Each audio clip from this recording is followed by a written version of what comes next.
लोकसभा निवडणुकीच्या तारखा रविवारी संध्याकाळी जाहीर झाल्या आणि इच्छुक आणि पोल मॅनेजर्सची धडपड सुरू झालेली आहे।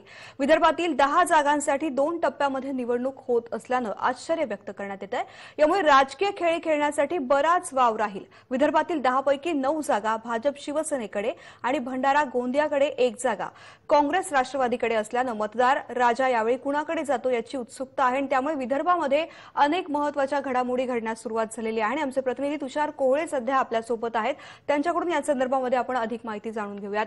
तुषार, विदर्भामध्ये 2 टप्प्यांमध्ये निवडणूक होतीये। याआधी कधीच विदर्भामध्ये अशा प्रकारे 2 टप्प्यांमध्ये निवडणूक झालेली नव्हती। एकाच टप्प्यामध्ये आधी निवडणूक झालेली आहे। त्यामुळे 2 टप्प्यांमध्ये होणारी निवडणूक एक प्रकारे राजकीय खेळी असल्याचंच मानलं जात आहे।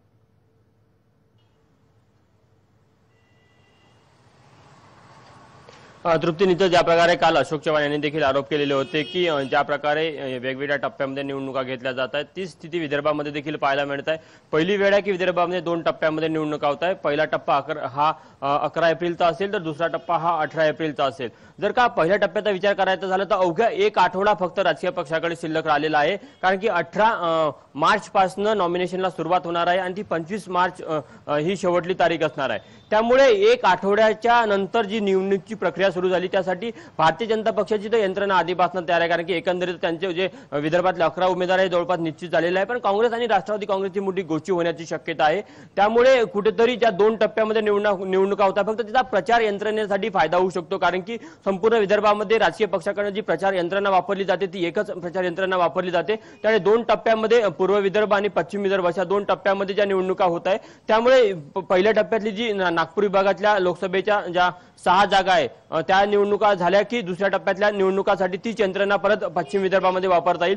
त्यामुळे प्रचाराच्या दृष्टीने तर हे सोयीचं झालेलं आहे, पण उमेदवार निवडणं, मतदारांपर्यंत पोहोचणं यासाठी मात्र राजकीय पक्षांची गोष्टी होणार आहे। त्यातल्या त्यात एक पोटनिवडणूक देखील नागपूर जिल्ह्यामध्ये आहे, ते म्हणजे काटोल विधानसभेची निवडणूक। आशिष देशमुख यांनी भाजपकडनं राजीनामा दिल्यानंतर तिथे आता पोटनिवडणूक होत आहे। ती देखील राष्ट्रवादी काँग्रेस आणि त्या कोट्यातली असली तरी तिथले राष्ट्रवादी काँग्रेसचे उमेदवार जवळपास अनिल देशमुख निश्चित आहे। मात्र तिथली जी महत्त्वाचा विषय की ही शेवट 2014 मध्ये ही विधानसभा भाजपने जिंकलेली होती, त्यामुळे ही या विधानसभेवर भाजपने दावा केलेला आहे। तर पारंपरिकरित्या तशी ती शिवसेनेच्या कोट्यामध्ये होती, त्यामुळे त्या काटोल विधानसभेवर भाजप निवडणूक लढतो की घेतली जाते। त्यामुळे या निवडणुकीकडे सगळ्यांचंच लक्ष देखील लागलेलं आहे।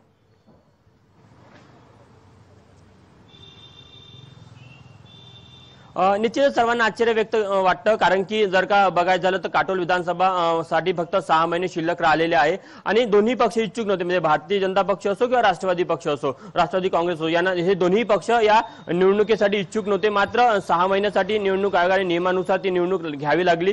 त्यामुळे आता तिथे मतदारांची चांदी होईल असं राजकीय गोटामध्ये एक चर्चा आहे। 6 महिन्यामध्ये फक्त एक विधानसभेचं सत्र त्या आमदारांना अनुभवता येईल, त्यामध्येही त्यांना खूप काही करण्यासारखं नसेल।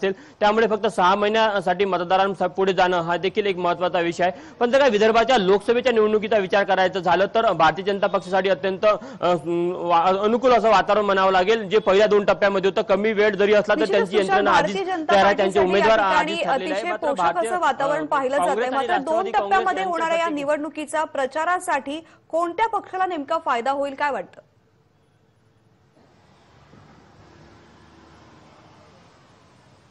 जर का बघायचं झालं तर प्रचारासाठी हा भारतीय जनता पक्षालाच फायदा होईल, कारण की काँग्रेस आणि काँग्रेसचे अजूनही उमेदवार ठरलेले नाही। 10 ज्या लोकसभा विदर्भामध्ये आहे त्यातले कोणतेही उमेदवार अजून नाव जाहीर झालेलं नाही आणि 1 आठवड्यानंतर अर्ज भरायची प्रक्रिया सुरू होणार आहे। जर का विचार करायचा झाला तर नागपूर आणि रामटेक हे जे 2 मतदारसंघ प्रमुख मतदारसंघ मानले जातात, तिथे शिवसेना असो किंवा भाजप यांचे उमेदवार पक्के आहे अशी स्थिती पूर्ण विदर्भामध्ये आहे। म्हणजे वर्धामध्ये जर का बघायचं झालं तर भाजपकडनं रामदास तळस आहे, त्यानंतर चंद्रपूरमधनं हंसराज अहिर आहे, गडचिरोलीमधनं अशोक नेते आहे, अकोल्यामधनं संजय धोत्रे आहे। हे 5 खासदार जे विद्यमान खासदार आहेत तेच भाजपकडनं लढणार आहेत। तर शिवसेनेकडनं अमरावतीमधनं आनंदराव अडसूळ आहे, बुलढाण्यामधनं प्रतापराव जाधव आहे, वाशिम यवतमाळमधनं भावना गवळी आणि रामटेकमधनं कृपाल तुमाने आहे। त्यामध्ये विरोधी पक्षाचे जे खासदार आहेत ते मात्र ठरलेले नाही।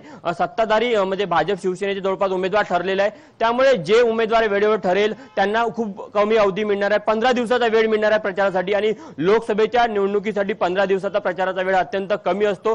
त्यामुळे जी तारांबळ उडणार आहे ती काँग्रेस आणि राष्ट्रवादी काँग्रेसच्याच उमेदवारांची उडणार आहे, कारण की 26 तारखेपर्यंत चित्र स्पष्ट होणार नाही की नेमका त्या पक्षाचा उमेदवार कोण आहे. आणि 26 तारखेला नॉमिनेशनची शेवटची तारीख आहे आणि 28 तारखेला अर्ज वापस घ्यायची तारीख आहे. त्यामुळे एकदा का अर्ज वापस घ्यायच्या तारखेनंतर 28 मार्चला चित्र स्पष्ट झाल्यानंतर 28 मार्च पासून जी 11 एप्रिल आहे म्हणजे 10 एप्रिललाच प्रचार संपेल. म्हणजे साधारण 14 दिवसाचा वेळ मिळेल संपूर्ण उमेदवारांना प्रचार करण्यासाठी.